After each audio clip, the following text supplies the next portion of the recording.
Welcome to the Tech Egg. Don't get scrambled. Enjoy the video. You start by setting things that directly cause a draw. Square your shoulders and hips to the intended target line so your body doesn't close through impact. That reduces right to left spin. Once set, move the ball slightly back, about 1/2 ball from where you normally play a draw, and place a bit more weight on your lead foot, roughly 55%. These quick changes change the low point and face-to-path relationship immediately. Continue by changing how you deliver the club to the ball. You must swing more along the target line. Once done, resist the urge to swing into out, which produces a draw.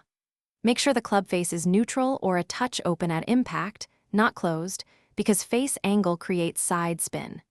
To get that, shorten the takeaway and feel a smoother inside-to-square transition through the downswing.